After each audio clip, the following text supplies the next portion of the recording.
굿모닝. 오늘도 주님 안에서 참 즐겁고 평안한 복된 하루가 되시기를 주의 이름으로 소망합니다. 하나님 말씀 보겠습니다. 하나님 말씀은 욥기 27장 1절에서 12절입니다. 욥기 27장 1절에서 12절 말씀 제가 봉독하겠습니다.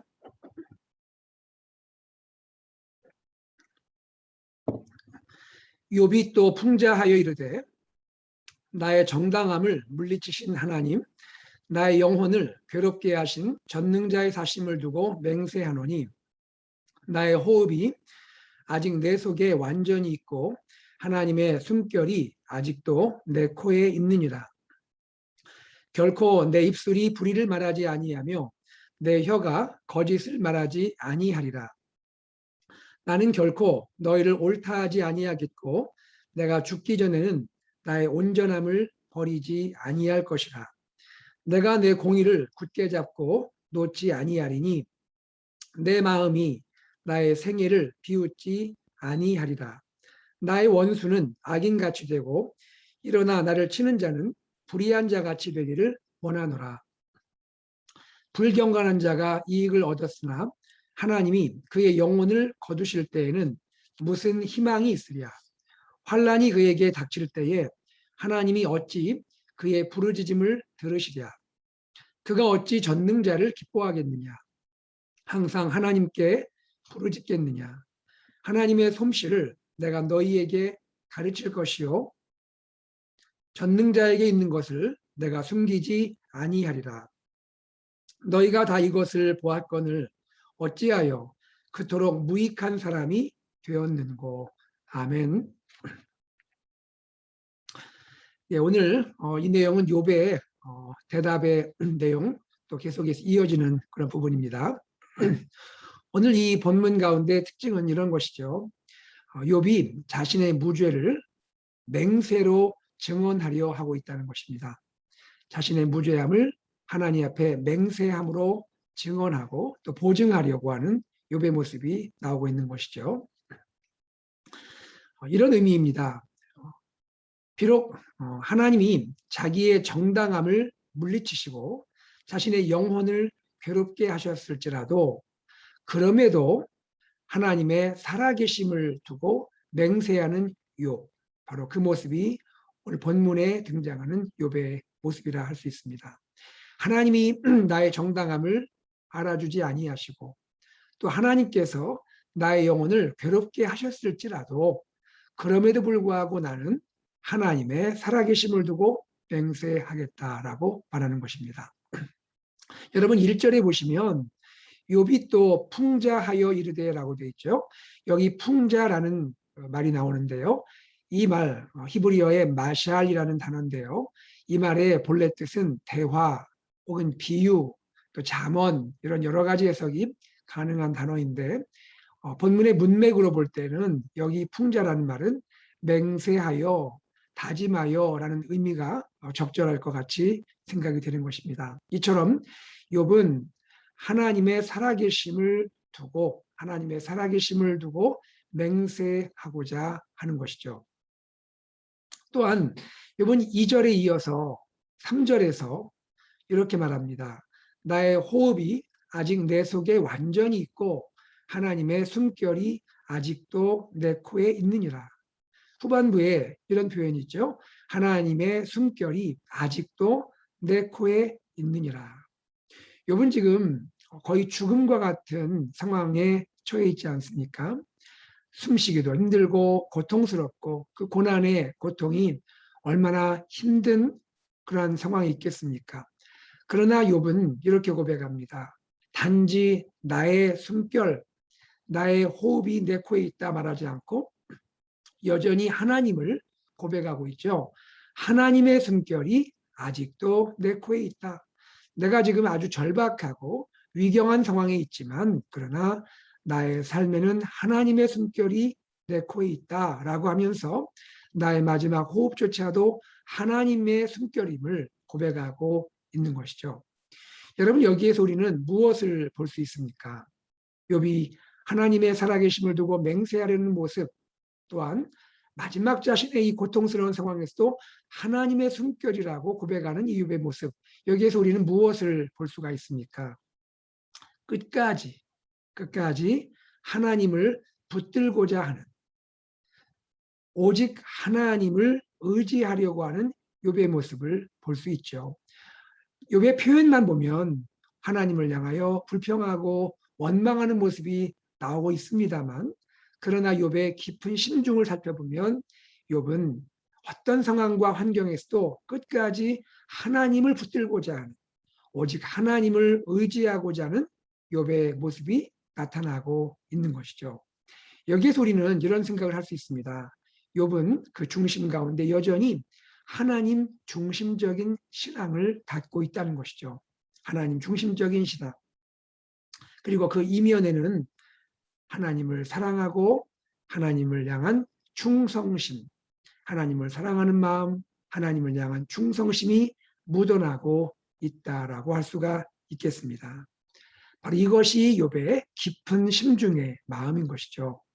바로 이런 마음으로 끝까지 그래도 하나님을 붙들고자 하는 마음, 끝까지 하나님을 의지하려는 이런 마음 가운데 욥은 자신의 정직을 다짐하고 있고, 그리고 친구들의 비난과 고발은 옳지 않다라고 거부하는 모습을 보여주고 있는 것입니다. 4절에 보면 욥은 자신의 정직을 다짐하고 있죠. 나는 결코 내 입술이 불의를 말하지 아니하며 내 혀가 거짓을 말하지 아니하리라. 내가 하는 모든 말은, 또 앞으로 하는 모든 말은 불의가 아니다, 거짓이 아닐 것이다라고 하나님의 살아계심을 두고 맹세하면서 자신은 정직을 말한다라고 말하고 있는 것이죠.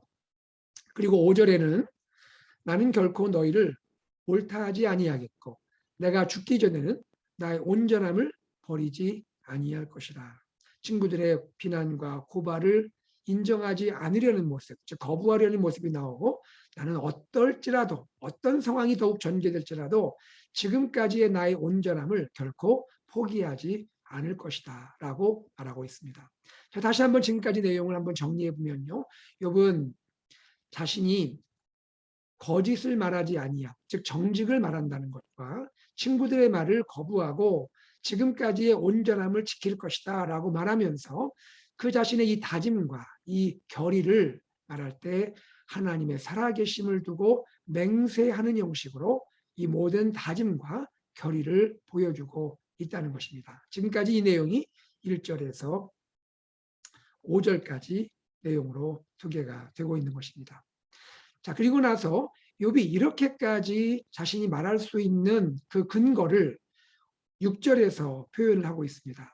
욥은 어떻게 이렇게까지 하나님의 이름을 두고 하나님의 살아계심을 두고 맹세하면서 자신의 정당함을, 자신의 무죄함을 말하고자 할 수 있는가? 그 내용이 6절입니다. 내가 내 공의를 굳게 잡고 놓지 아니하리니 내 마음이 나의 생애를 비웃지 아니하리라. 무슨 말입니까? 욥이 이렇게까지 하나님의 살아계심을 두고 맹세할 정도로 욥이 하나님 앞에 나아가 담대히 말할 수 있었던 이유는 욥 나름대로 그의 삶이 후회 없는 삶이었기 때문이라는 것이죠. 지금까지 자신의 삶이 후회 없는 삶이었음을 보여주고 있는 것입니다. 다시 말하면 자신의 삶은 공의로운 삶이었음을 보여주고 있는 것입니다. 자신이 걸어온 지금까지의 길, 자신이 살아온 지금까지의 삶, 그 길과 그의 삶에 대한 자기 나름의 확신이 있기 때문입니다. 사랑하는 여러분, 여기에서 욥이 이렇게 자신의 길과 삶을 돌아보면서 나는 후회 없는 삶을 살았다, 나는 공의로운 삶, 그 길을 걸었다라고 말하는 것을 단지 그의 교만이라고 또 평가하기는 무리가 있는 것 같습니다. 이것은 단지 그의 교만이라고 우리가 평가하기보다는 욥은 실제로 이러한 삶을 살아왔고 이러한 길을 걸어왔다라고 우리가 이해하는 것이 더 옳지 않겠는가 생각을 해봅니다. 욥 나름대로 하나님 앞에서 최선을 다하는 삶을 살았고, 또 하나님도 인정하신 것처럼 욥은 하나님을 경외했고 하나님을 향해 충성된 삶, 더욱이 이웃을 향해서도 진실한 삶, 이웃을 돕는 그러한 삶을 살았음을 우리는 욥을 통하여 알 수가 있는 것입니다. 이 점에서는 욥을 그렇구나라고 이해하는 것이 바람직하지 않겠는가 생각이 되는 것입니다. 자, 7절을 보겠습니다. 욥은 그러면서 이렇게 말합니다. 나의 원수는 악인같이 되고 일어나 나를 치는 자는 불의한 자같이 되기를 원하노라. 무슨 말입니까? 나의 원수, 나를 치는 자, 나의 대적, 하나님이 심판을 하시기를 원한다. 심판받기를 원한다라고 말하고 있는 것입니다. 여기에 원수, 또 나를 치는 자, 여기에 어쩌면 욥 나름대로 욥을 비난하고 고발하고 정죄하는 친구들을 아마 포함하고 있을 것입니다. 그리고 그 친구들뿐 아니라 세상을 살아가는 일반적인 악인들 모두를 지칭하는 그런 내용이라 생각이 됩니다. 나의 원수는 악인처럼 되고 나를 대적하는 자, 치는 자는 불의한 자다 같이 되기를 원한다라고 말하고 있는 것이죠. 여러분, 이 표현이 상당히 좀 세지 않습니까? 좀 센 표현처럼 느껴집니다. 어떤 주석가는 마치 저주 같은 그런 소원이다라고 표현을 하기도 합니다. 예, 그렇게 느껴집니다. 그런데 여기서 우리가 한 가지 기억할 것은요.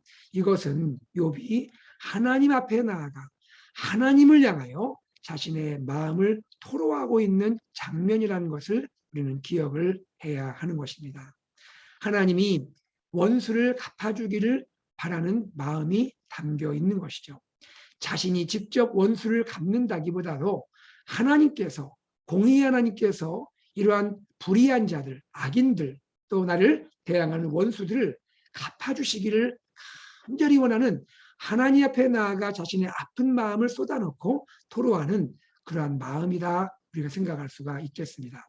여러분, 욥의 이러한 마음 우리는 시편에서 또한 볼 수 있지 않습니까? 많은 경우 다윗이 그 시 가운데서 하나님 앞에 자신의 아픈 마음, 괴로운 마음을 토로하고 있지 않습니까? 때로 다윗은 그렇게 고백하죠. 주여, 일어나서 나를 치는 원수를 하나님 원수를 갚아주십시오.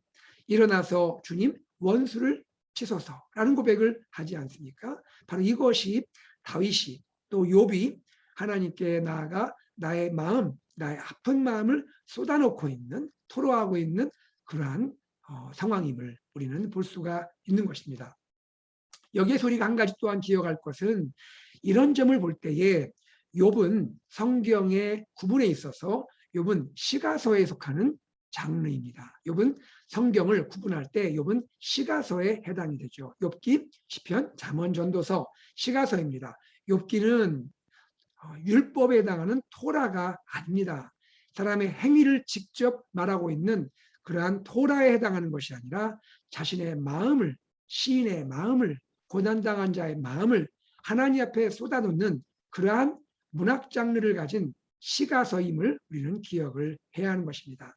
마음의 문학인 것이죠. 자, 그러한 의미에서 욥의 토로하는 마음, 다윗의 마음을 쏟아놓는 마음을 우리는 마음으로 공감하고 이해하며 또 우리 자신도 그것이 직접 원수를 갚으라는 말이 아니고 우리의 아프고 고통스러운 마음을 골방에 들어가서 하나님 앞에 하나님 제 마음이 이렇게 아파요. 하나님 제가 이렇게 고통스러워요.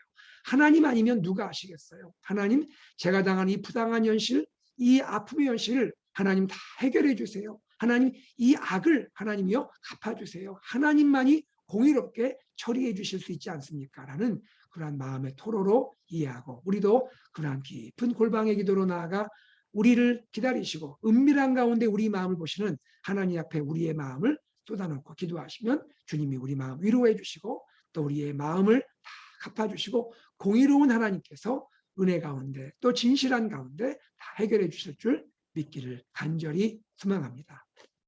자, 이제 욥은 이런 가운데 8절 10절에서요. 8절 10절에서 불경건한 자들에 대한 이야기를 하고 있습니다. 불경건한 자, 8절을 보실까요? 불경건한 자가 이익을 얻었으나. 여기에서 욥은 무엇을 말하고 있습니까? 이 땅을 살아가면서 보니 자기 이익을 위해서 온갖 악행을 저지르는 그러한 이들이 많이 있더라 하는 것입니다. 그들이 악인이고 그들이 불경건한 자들이라는 거예요. 자기 이익을 위해서 온갖 악행을 저지르는 자들이 이 세상에 많이 있더라는 것입니다. 이들은 어떤 특징이 있습니까? 불의한 방법으로 재산을 쌓아가는 것이죠. 그리고 불법을 통하여 그러한 재물을 탈취하고 가난한 자의 재물을 또 빼앗는 그러한 불공정하고 불법적이고 불의한 모습으로 살아가는 악인들이 많이 있더라 하는 것입니다. 이러한 악인들을 보면서 욥이 무슨 말을 합니까? 8절 후반부에 보니까 하나님이 그의 영혼을 거두실 때에는 무슨 희망이 있으랴. 이것은 오히려 의문문 형식이지만 욥은 오히려 탄원하면서 말하는 것이죠. 하나님, 이 악한 자들, 불법한 자들, 그들의 영혼을 하나님이 거두시게 됨으로써 그들이 희망을 갖지 않게 해주십시오.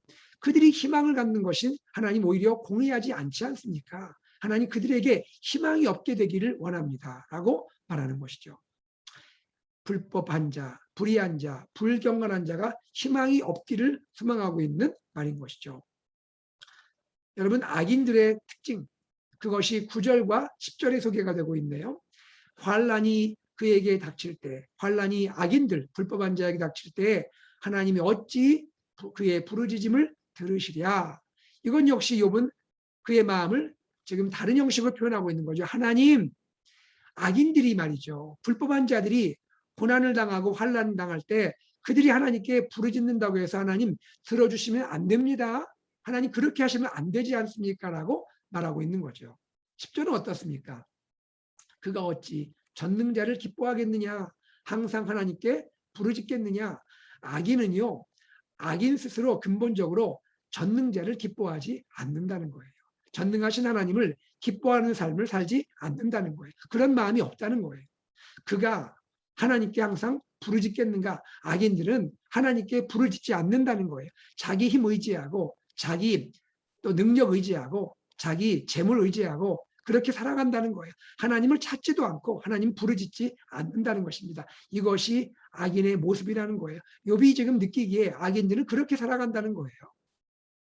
그런데 하나님께서 이런 악인들을 무슨 희망을 주시며 악인들을 하나님 이렇게 그냥 두는 것은 하나님의 공의에 어긋난 것 아니겠습니까? 즉 하나님 일하십시오. 하나님 공의를 가지고 행하십시오. 라고 하나님께 탄원하고 있는 욥의 마음을 볼 수가 있는 것이죠. 자, 이상에서 욥의 마음을 우리는 많이 보았습니다. 그리고 나서 마지막 11절, 12절에서 욥은 특별한 이야기를 하고 있습니다. 자, 여러분 먼저 11절, 12절의 형식을 한 가지 볼까요? 11절에 보니까 하나님의 솜씨를 내가 너희에게 가르칠 것이요 라고 하면서 너희라고 말을 하고 있죠. 제가 어제 말씀드렸지 않습니까? 욥의 빌닷을 향한 욥의 대답의 형식은 2인칭 단수 너를 이라고 지칭했죠. 너, 빌닷을 가리켜 너라고 2인칭 단수로 표현했는데 11절에서 이제 2인칭 단수에서 2인칭 복수로 너희들로 다시 확장되는 것을 볼 수가 있습니다. 여기에서 욥은 빌닷뿐 아니라 세 친구 모두를 가리켜 말하고 있는 것이죠. 그러한 세 친구를 향한 이야기가 11절, 12절에 소개되고 있는 것입니다. 자, 어떤 말을 하고 있을까요? 11절에 하나님의 솜씨를 내가 너희에게 가르칠 것이요. 여기 솜씨란 말은요, 손이란 뜻입니다. 손, 하나님의 손, 하나님이 손으로 하신 일, 하나님의 손으로 하신 일을 내가 너희에게 말할 것이다. 내가 너희에게 가르칠 것이다. 말할 것이다. 라고 말합니다. 그리고 전능자에게 있는 것을 다시 말해서 전능자가 나 욥에게 행하신 모든 일을 내가 숨기지 아니하리라. 내가 너희에게 다 알릴 것이다. 내가 너희에게 알게 할 것이다. 라고 말합니다. 하나님이 손으로 무엇을 하셨는지, 전능자 하나님이 나의 인생 가운데 어떤 고난을 주셨고 어떤 환난을 주셨는지, 특별히 내가 어떤 이해할 수 없는 고난을 당하고 있는지, 내가 정말 설명할 수 없는 고난을 당하고 있다는 것을 내가 너희에게 알릴 것이다. 그렇게 말합니다. 그리고 12절에 이런 말을 합니다. 아주 중요한 이야기를 합니다. 너희가 다 이것을 보았거늘. 여러분 여기에 한번 주목하면 좋으시겠어요. 너희가 다 이것을 보았거늘. 무슨 이야기입니까? 너희가 다 본 것 아니냐. 너희가 다 사실은 알고 있는 거 아니냐. 내가 당한 고난의 그 내용도 알고 있고 내가 얼마나 참혹한 고난을 당했는지도 너희가 알 뿐 아니라 사실은 내가 평소에 살아온 나의 삶을 너희가 알지 않느냐. 그것을 비추어 본다면 내가 당하고 있는 고난이 얼마나 이해할 수 없는 고난인지 설명이 될 수 없는 고난이라는 것을 사실 너희도 알고 있는 거 아니냐. 너희가 정말 모르느냐? 너희가 정말 이것을 모른다는 말이냐? 나의 삶, 나의 지금까지 하나님을 향한 마음, 내가 어떻게 지냈는지 너희가 다 알고 있지 않느냐. 그러면서 너희가 지금 고난을 당하고 있지 않느냐. 그것도 참혹한 고난을 당하고 있지 않느냐. 그렇다면 너희가 나의 고난의 내용과 성격을 다 알 텐데 왜 너희가 이것을 모른 척하느냐. 왜 이것을 너희가 오히려 외면하려고 하느냐. 다시 말해서 너희는 지금 나의 고난의 진실을 외면하고 있다. 너희는 지금 나의 고난에 대해서 거짓을 말하는 거 아니냐. 너희는 계속해서 날 비난하고 고발할 뿐이지 너희가 나의 고난의 진실을 애써 외면하고 진실에서 떠나가고 있고 너희는 계속 거짓말을 하는 것이 아니냐라는 그러한 마음을 친구들에게 말하고 있다는 것입니다.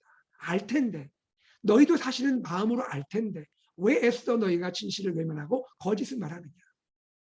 그러면서 어찌하여 그토록 무익한 사람이 되었는고 나에게 전혀 도움이 안 되는 그러한 친구로 남게 되었느냐. 나에게 정말 위로 한마디 제대로 못하고 나의 진실을 이해하지 못하는 그런 무익한 친구로 남게 되었는가 라면서 그 친구들의 이 모든 말과 그들의 자세가 그들의 모든 삶이 잘못되었음을 지적하고 있는 것입니다. 자, 욥은 그러면 왜 이런 말을 할까요? 욥은 친구들의 그 마음 중심이 지금 진실을 외면하고 거짓을 말한다는 것을 파악을 하고 있다는 것이죠. 왜 그럴까요? 욥도 느끼고 있습니다. 그것은 친구들이 자신들의 논리에 빠져 있다는 것이죠. 자신들이 지금까지의 고정관념에 자신들의 편견에 지금 붙들려 있다는 것입니다. 무엇입니까? 인과응보죠. 권선징악이죠.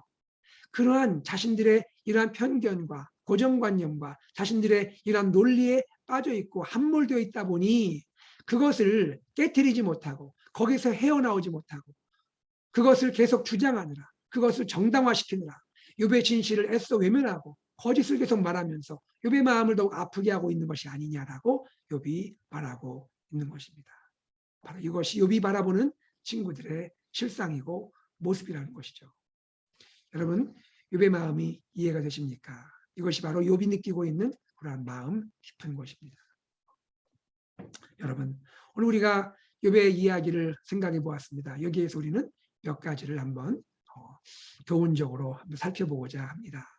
첫째, 욥에게서 우리는 무엇을 볼 수가 있습니까? 욥은 하나님이 자기를 이해하지 못하고 하나님은 자기의 이 의로움을 물리치시고 또 자기의 영혼을 괴롭게 하신다라고 느끼고 있습니다. 욥이 그렇게 느끼고 있는 것이죠. 물론 하나님께서 욥이 다 알 수 없는 신비한 섭리 가운데 오히려 고난을 통하여 하나님이 계획하신 뜻이 있겠지만 욥은 거기까지는 도달하지 못했지만 어쨌든 하나님이 나를 힘들게 하고 하나님이 나의 의로움을 전혀 이해하지 못하고 계신다라고 느끼고 있습니다. 그럼에도 불구하고 욥을 통해서 우리가 깨달을 수 있는 귀한 것은 무엇입니까? 자기가 이해하지 않을지라도 하나님이 도대체 이해되지 않을지라도 끝까지 하나님을 의지하려는 마음, 끝까지 하나님을 붙들고자 하는 그 마음은 얼마나 소중한 것인지 알 수가 없다는 것입니다. 욥은 어쨌든 끝까지 하나님을 붙들고 있고 욥은 끝까지 하나님을 의지하고 있고 하나님이 나의 의로움을 해결해 주시기를 그것을 인정해 주시길 바라는 마음으로 하나님을 향하여 나아가고 있다는 것입니다. 사랑하는 여러분, 우리도 욥을 통해서 우리의 삶에 참 이해가 안 되고 어려움의 순간이 찾아올 때 하나님 앞에 나아가서 하나님 붙들고 하나님을 의지하고 더욱이 우리에게는 중보자 예수 그리스도가 계시니 예수님 이름을 의지하고 예수님 앞에 나아가서 주님 저의 이 아픈 마음 만져주시고 하나님 저의 억울함도 하나님 풀어주시고 하나님 주님만이 저의 모든 것 해결해 주십시오 하면서 끝까지 하나님께 나아가는 우리가 되면 좋겠습니다. 두 번째입니다. 욥은 지금까지의 삶 가운데 자신의 삶이 공의의 삶을 살았음을 보여주고 있습니다.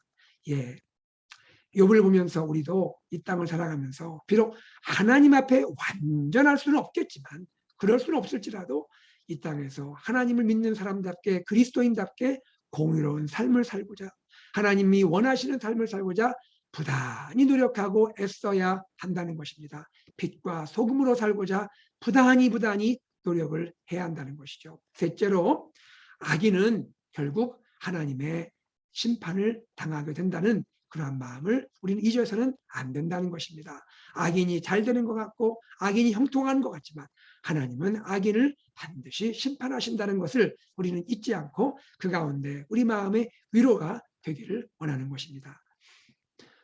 그리고 우리는요, 마지막 친구들을 향한 욥의 마음 보면서 우리는 어떠한 상황에서도 나의 생각, 나의 편견, 나의 고정관념에 함몰되지 않고 진실을 진실로 이해하려는, 고난당하는 자의 진실을 이해하고 공감하려는 그러한 마음을 가지고 위로하고 사랑하는 그러한 마음의, 넓은 마음의 소유자들이 되기를 바라는 우리가 되어야 하겠다는 것입니다.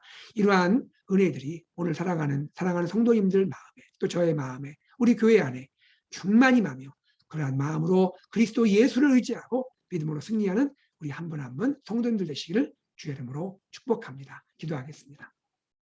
하나님 아버지, 감사합니다. 고맙습니다.